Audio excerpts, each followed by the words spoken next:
कि आप इसे क्या पॉजिटिव सीख सकते हो लोगों से वो सीखो, बट सिर्फ डिपेंडेंट मत रहो।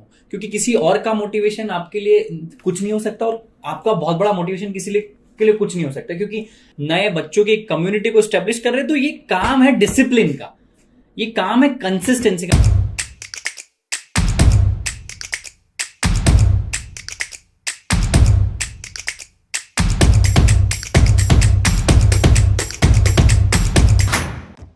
आजकल का नया ड्रग चल रहा है हिंदुस्तान में मोटिवेशन का, इंस्पिरेशन का। 12-12 13-13 साल के बच्चे आके इंस्टाग्राम पे ज्ञान देते कि मर्सिडीज कैसे खरीदी। मेरे को हंसी आ जाती है कि हमने 4 साल चाय बेच के क्या झुंझुना बजाया। बट पॉइंट ये है कि मैं किसी की बुराई नहीं कर रहा हूँ, बट आप सिर्फ मोटिवेशन के भरोसे जी नहीं सकते। इसके दो पॉइंट है। मैं चीजों को दो चीजों में देखो। मेरे पास कभी भी आप कोई सवाल का जवाब पूछोगे तो मैं यस या नो, आर पार ऐसा नहीं होता है। मैं दो चीज बताता हूँ। ऑल्दो मैं भी मानता हूँ कि मोटिवेशन बहुत जरूरी है, क्योंकि आप किसी बच्चे को जो एक मिडिल क्लास फैमिली से आता है, सरकारी नौकरी में उसके पिताजी हो, या जिसने एंटरप्रेन्योरशिप या धंधा या कोई लाइफस्टाइल देखी नहीं हो दुनिया से परे, अपने गांव के बाहर, तो सबसे पहला जो जड़ या जो पहला पिचकारी जो लगता है ना, उसको वो लगता है मोटिवेशन। वो किसी का वीडियो देखेगा, मेरा वीडियो देखेगा, किसी सोनू शर्मा का वीडियो देखेगा, संदीप माहेश्वरी जी का देखेगा, विवेक बिंद्रा जी का देखेगा, तो वहां से उसको देखेगा यार ऐसा कुछ होता है क्या, तो रेगुलरली 4 महीने 6 महीने देखेगा मोटिवेशनल वीडियो, फिर उसको लगेगा यार मैं भी कुछ करता हूँ, मैं भी कुछ करता हूँ, मैं भी कुछ करता हूँ। तो 6-8 महीने के बाद उसको एक एडिक्शन हो जाएगा कि रोज मोटिवेशन चाहिए। ऑल्दो मुझे भी मोटिवेशन चाहिए, पर सिर्फ मोटिवेशन ही नहीं चाहिए ना, काम भी तो करना पड़ेगा भाई। छोटा छोटा काम और साइड में मोटिवेशन का काम।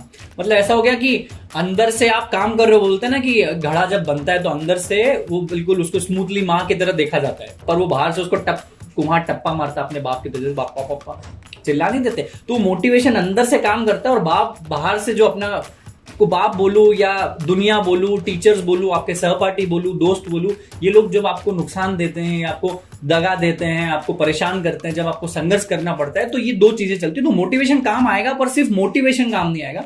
तो मोटिवेशन की परिभाषा को मैं ऐसा बोलता हूं कि आप इसे क्या पॉजिटिव सीख सकते हो लोगों से वो सीखो, बट सिर्फ डिपेंडेंट मत रहो।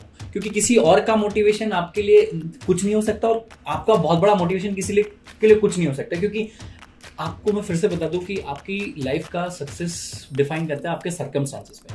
अभी मानो मैंने चाय का ठेला चालू किया, बट इसका ये मतलब नहीं कि अंबानी का बेटा भी चाय का ठेला चालू करे। हो सकता है वो डायरेक्ट हेमले या सबवे को खरीद के काम चालू करे। तो द पॉइंट ये है कि सबका अपना अपना लाइफ अलग होता है, बट मेक श्योर कि कोई भी चीज पे आप डिपेंडेंट ना हो। सब चीजों को एक चाय बनाने के रेसिपी के इंग्रेडिएंट्स के रूप में आप यूज करो, और मोटिवेशन वही अदरक है जो चाय का स्वाद बढ़ा देगा। आपकी लाइफ को एक अलग मोटिवेशन, एक अलग एज देगा, धार देगा, एक अलग रास्ता दिखाएगा, बट सिर्फ वही रास्ता नहीं दिखाएगा, इस बात की मैं गारंटी देता हूँ। और मैंने क्या समझा है लाइफ में, डिसिप्लिन जिसने किया ना बॉस, आपको पता हो पुराने जमाने में गुरुकुल चलते थे, आश्रम पद्धति चलती थी, शिक्षा प्रणाली चलती थी कि गुरुओं का बहुत आदर सम्मान मान होता था। सुबह 5-6 बजे उठा दिया जाता था, खेतों में भेजा जाता था, फिर आपको पानी लाना होता था नदियों में से। तो एक जो डिसिप्लिन होता था ना, ये आदमी को आदमी बनाता। आज हम भी जो है ना, हम डिसिप्लिन कर रहे हैं कि हम रोज रेगुलर वीडियोस डाल रहे हैं, हम रेगुलर चाय अच्छी बना रहे हैं, हम रेगुलर फ्रेंचाइज अच्छा बेच रहे हैं, हम रेगुलर MBA चाला अकेडमी के माध्यम से लोगों से जुड़ रहे हैं, हम रेगुलर हमारे नए स्टार्टअप यंगो वेटर के माध्यम से नए बच्चों की कम्युनिटी को स्टेब्लिश कर रहे हैं। तो ये काम है डिसिप्लिन का,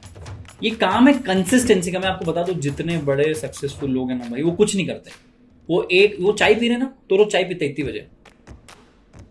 वो अगर 9 बजे चाय पी रहे ना, तो 9 बजे चाय पियेंगे। और 9:30 बजे कहीं ऑफिस जा रहे हैं तो 9:30 बजे ऑफिस चलेंगे। वो अगर 8 बजे उठ रहे हैं तो 8 बजे। तो एक जब आप कोई कंसिस्ट, वो बोलते हैं ना घिस घिस के शंकर बनते हैं। आपको पता है कि जब वो कुएं में से बाल्टी से आप पानी खींचते हो, तो वहां पे वो सीमेंट का जो उसका बाहरी वो रहता है ना किनारा, वो भी बिल्कुल ऐसा छिला जाता है, वो रस्सी रोज जाती है। तो उसको डिसिप्लिन बोलते हैं। तो डिसिप्लिन और मोटिवेशन, ये दो फैक्टर बड़े इंपॉर्टेंट है आपकी लाइफ में, सक्सेसफुल नहीं, एक अच्छे इंसान बनने के लिए। क्योंकि सक्सेसफुल होना दुनिया का सबसे गंदा पाप है। क्योंकि हर आदमी बोलता है सक्सेसफुल बनो, सक्सेसफुल बनो। क्या होता है सक्सेसफुल की डेफिनेशन? कोई डेफिनेशन ही नहीं होती। आप अपने आप को, अपने अतीत, अपने पुराने कल से जिस दिन बेहतर करना सीख गए ना, ये सक्सेस फेल्योर के वर्ड ना तुम्हारे डिक्शनरी से कभी आएगी नहीं, तुम्हारे डिक्शनरी बाहर निकल जाएगा। और मेरे लिए भी सक्सेस फेल्योर नाम की कोई चीज ही नहीं होती।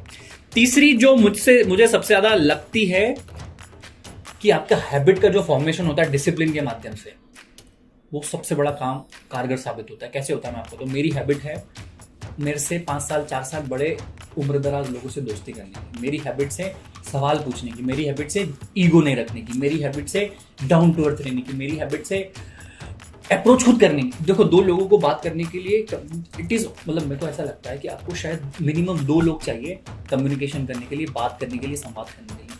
तो मैं वो इंसान हूँ जो पहला हाथ खुद मिलाऊंगा। मैं ये नहीं सोचूंगा कि सामने वाला मेरे को पास आए मैं या मेरे को फ़ोन करे या मैं उसके साथ ना जाऊँ, ये मेरे में नहीं है। और कुछ और हैबिट्स है, बहुत सारे लोग पूछते हैं कि प्रफुल्ल भाई आपकी हैबिट्स क्या है। हैबिट्स ये है कि अगर आपको मानो वही वो मेरा रिचा दी के साथ इंटरव्यू में फेमस हो रहा है कि अगर आपको बिल्डिंग बनानी है ना तो 4 ईंट आंच की लगे रख लो।